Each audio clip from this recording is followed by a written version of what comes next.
ये शानदार है। जूनो प्रोब का मिशन खत्म होने वाला है, लेकिन इसका अंजाम घर वापसी नहीं है। ये जुपिटर के एटमॉस्फेयर में गिरकर पूरी तरह से जल जाना है। लेकिन किसी ने यह नहीं सोचा था कि अपने आखिरी पलों में वो एक ऐसी तस्वीर लेगा, एक ऐसी तस्वीर जो जुपिटर के बारे में हमारी सारी जानकारी को बदल सकती है। ये बस एक आम फ्लाई बाय मिशन होना चाहिए था। जब तस्वीर अर्थ पर वापस आई तो साइंटिस्ट को पहली नज़र में कुछ अजीब नहीं लगा। एक बड़ा सा साइक्लोन सिस्टम, हमेशा की तरह, जिसके सेंटर मैन एक घूमती हुई तूफान का कोर था। जब उन्होंने इस तस्वीर को इंफ्रारेड और माइक्रोवेव बैंड्स में स्विच किया, तब वो हैरान रह गए। वो सेंट्रल तूफान इंफ्रारेड में पूरी तरह से गायब हो गया। ना गर्मी, ना स्ट्रक्चर, यहाँ तक कि गहराई भी नहीं। ऐसा लग रहा था जैसे किसी ने बादलों के ऊपर एक नकली तूफान बना दिया हो। वो एक्टिव दिख रहा था, लेकिन यूज सपोर्ट करने के लिए कोई एनर्जी सोर्स नहीं था। वो घूम रहा था, लेकिन उसकी कोई धड़कन नहीं थी। यह सिर्फ अजीब नहीं था, यह अनोखा था। इसने गैस जायंट एटमॉस्फेयर्स के बारे में हमारी फिजिकल समझ को सीधे सीधे तोड़ दिया। पुरानी थियोरीज में इस तूफान में इंटरनल कन्वेक्टिव हीट सोर्सेज होने चाहिए थे, जिसमें वॉर्टेक्स स्ट्रक्चर्स एक के ऊपर एक लार्ज हों। लेकिन ये तस्वीर जैसे कह रही थी, तुम लोग कुछ नहीं जानते। साइंटिस्ट्स ने पहले सोचा कि इंस्ट्रूमेंट में कोई गलती है, लेकिन बार बार चेक करने के बाद उन्होंने कंफर्म किया कि यह कोई खराबी नहीं थी। ये एक ऐसा एटमॉस्फेरिक फिनोमिनन था जो पहले कभी नहीं देखा गया। कुछ ने अनुमान लगाया है कि यह एक सुपर शैलो वॉर्टेक्स है जो एक ऐज मैकेनिज्म से चलता है जिसे हम अभी तक नहीं समझते। लेकिन अभी तक सच कोई नहीं जानता, और ये जूनो का हमारे लिए छोड़ा गया पहला रहस्य है। अगले 9 सालों में उसने सोलर सिस्टम का सबसे पावरफुल वॉल्केनिक इरप्शन देखा, तूफानों के बीच पहली बार टक्कर रिकॉर्ड की, और जुपिटर के मून्स की सतह पर ऐज अजीब पैटर्न्स देखे जो इंसानी आंखों ने पहले कभी नहीं देखे थे। फ्लैट जूनो अपना आखिरी पर्दा गिराने वाला है। उसके जाने से पहले आइए उसकी नज़रों से एक बार फिर जुपिटर के बादलों के समुद्र से गुजरते हैं और देखते हैं कि इस प्लैनेट के पीछे और कितने रहस्य खुलने का इंतजार कर रहे हैं। जुपिटर जाना सिर्फ एक इंटरस्टेलर सफ़र नहीं है, यह 2.8 बिलियन किलोमीटर का 9 साल तक चलने वाला एक स्पेस अभियान है। 5 अगस्त 2011 को जूनो अर्थ से लॉन्च हुआ, लेकिन वो सीधे जुपिटर नहीं गया, बल्कि पहले मार्स के पास से गुजरा और फिर वापस अर्थ की तरफ आया। क्या यह कोई खराबी थी? नहीं, यह एक केयरफुली डिज़ाइन किया गया ग्रेविटी असिस्ट एक्सपेरिमेंट था। इंजीनियर्स ने अर्थ को एक गुलेल की तरह इस्तेमाल किया, उसकी ग्रेविटी से जूनो को फेंका, 26,000 किलोमीटर पर आवर की स्पीड तक एक्सेलरेट किया, इनर सोलर सिस्टम से बाहर और सीधे जुपिटर की तरफ। 5 जुलाई 2016 को जूनो आखिरकार जुपिटर पहुंच गया। उसने एक आम ऑर्बिट नहीं चुना, बल्कि एक एक्सट्रीम लंबी एलिप्टिकल ऑर्बिट में एंटर किया। हर 43 दिन में जुपिटर के पोल्स के ऊपर से गुजरता हुआ। अपने सबसे नज़दीक वो जुपिटर के क्लाउड टॉप से सिर्फ 4,200 किलोमीटर दूर था। ये पहली बार था जब किसी इंसानी प्रोब ने जुपिटर को ईज एंगल से इतने करीब से देखा था। इसी ऑर्बिटल डिज़ाइन की वजह से जूनो जुपिटर के मैग्नेटिक फील्ड, एटमॉस्फेयर, पोल्स और डीप स्ट्रक्चर को पूरी तरह से स्कैन कर पाया।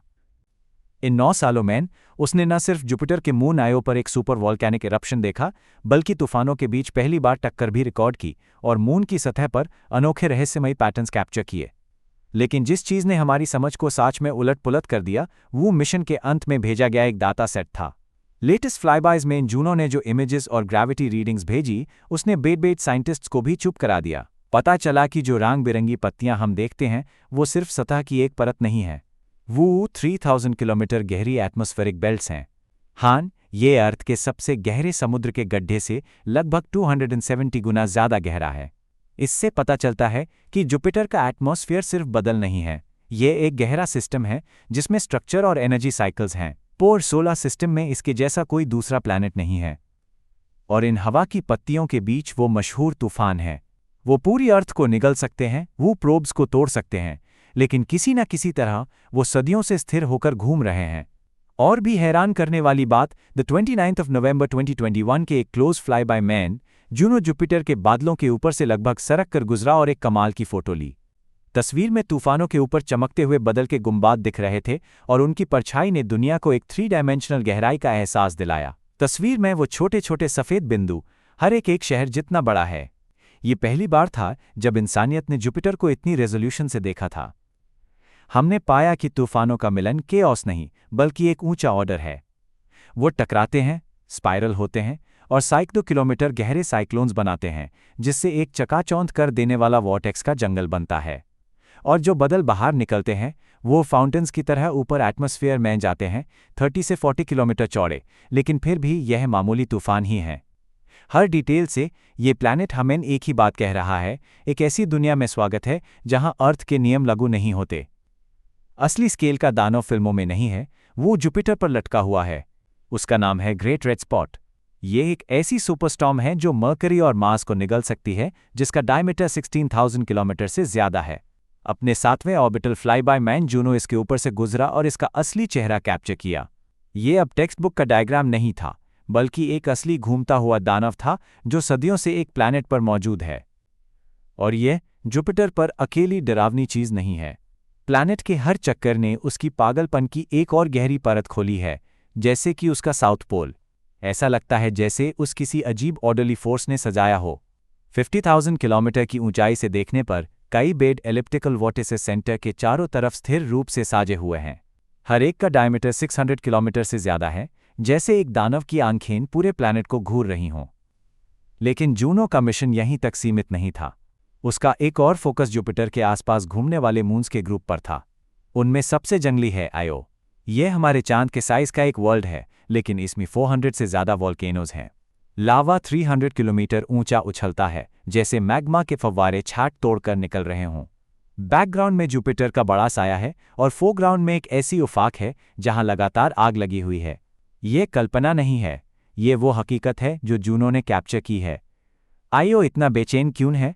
क्योंकि उस हर दिन कॉस्मिक लेवल पर मसाला जाता है। वो यूरोपा और गैनीमीड के साथ एक परफेक्ट ग्रेविटेशनल रेजोनेंस में है, जैसे 3 पेंडुलम बिल्कुल एक लाइन में आगे पीछे खींच रहे हों, जिससे आयो की ऑर्बिट लगातार सिकुड़ती और खींचती है। नतीजा है टूटी हुई क्रस्ट, उबलता हुआ मैग्मा और कभी न रुकने वाले वोल्केनिक इरप्शंस। जूनो सिर्फ 500 माइल्स की अल्ट्रा लो एल्टीट्यूड से गुजरी और 2 वोल्केनिक प्लूम्स को सीधे यूएफएक्यू से निकलते हुए कैप्चर किया। नासा ने इन तस्वीरों का इस्तेमाल करके एक वोल्केनो त्वस्टार को रिकंस्ट्रक्ट भी किया। वो वोल्केनो नहीं था, वो एक प्लानिटरी स्केल फाउंटेन था। मैग्मा 330 किलोमीटर ऊंचा फेंका गया, अर्थ पर जानी मानी हर सीमा से परे। लेकिन आयो का पागलपन यहीं नहीं रुकता।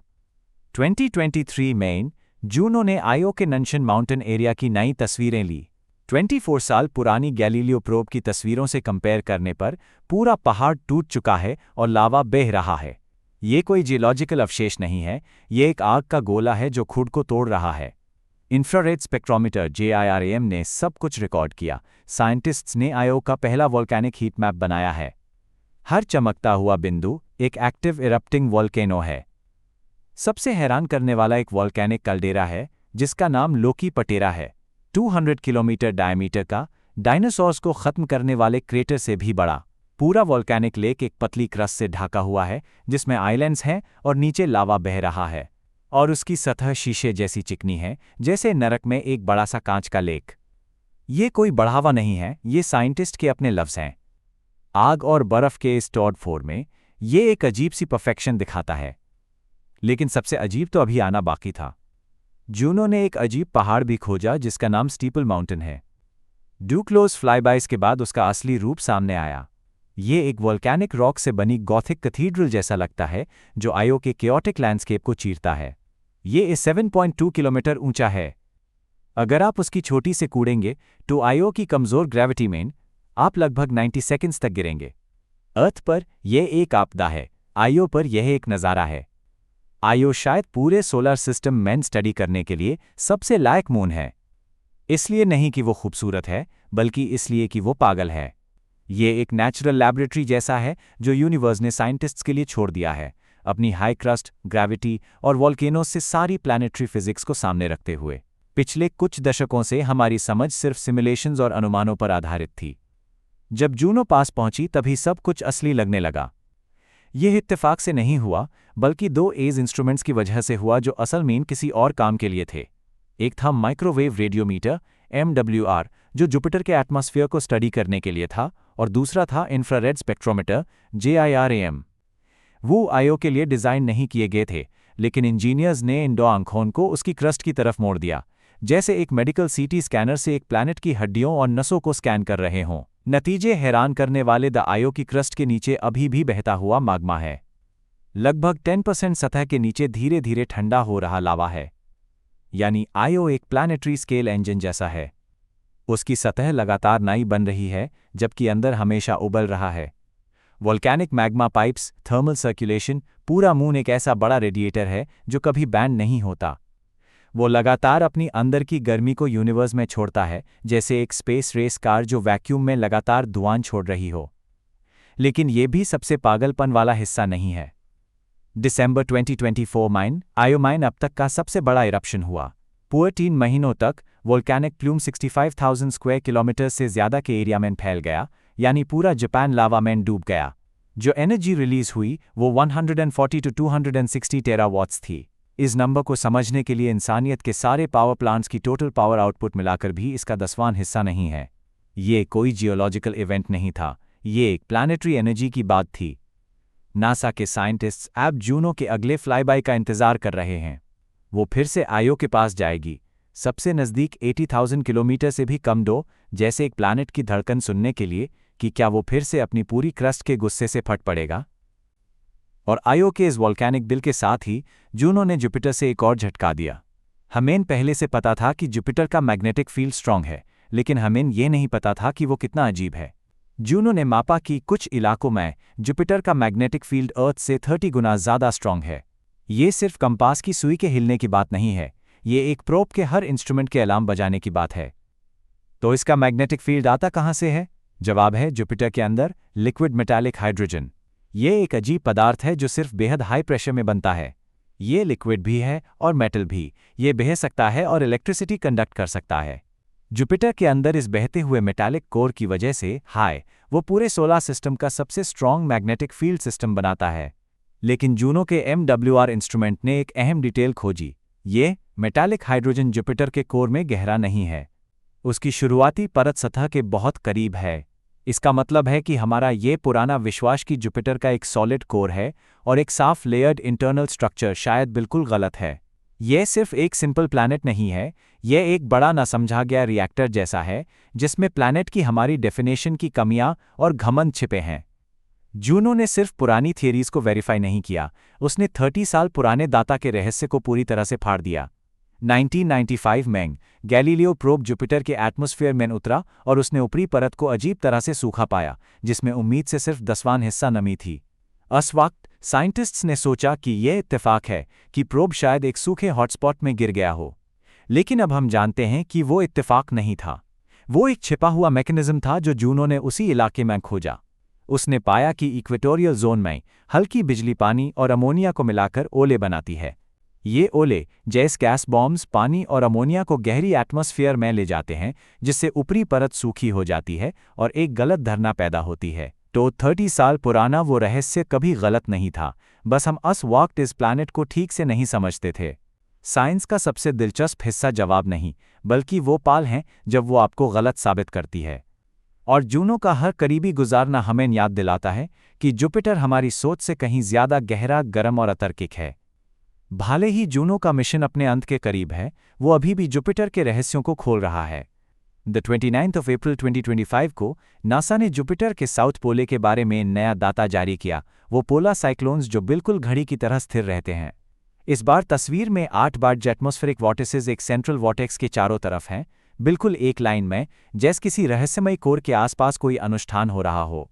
हर एक का डायमीटर 2000 किलोमीटर से ज़्यादा है, लगभग बीजिंग से ग्वांगजो तक की दूरी। लेकिन ये विशाल चीज़ें अजीब तरह से शांत हैं। वो अर्थ के हरिकेन्स की तरह नहीं फटती, चीज़ें तोड़ती और बिखर जाती, बल्कि वो लंबे समय तक रहती हैं, स्थिर रूप से घूमती हैं, जैसे जुपिटर के पोले से बांधी हुई हों। साइंटिस्ट्स ने जूनो की जूनो कैम और इंफ्रारेड कैमरा JIRAM का इस्तेमाल करके यह ट्रैक किया कि वो सेंट्रल स्टॉर्म के आसपास कैसे धीरे धीरे घूमते हैं। बीटा ड्रिफ्ट के प्रभाव में वो धीरे धीरे सेंटर के पास आते हैं, लेकिन एक दूसरे के बीच वो दबाए हुए स्प्रिंग्स की तरह एक दूसरे को धकेलते हैं, ना मिलते हैं ना टूटते हैं, बल्कि एक लगभग हमेशा रहने वाला वोर्टेक्स का रिंग बनाते हैं।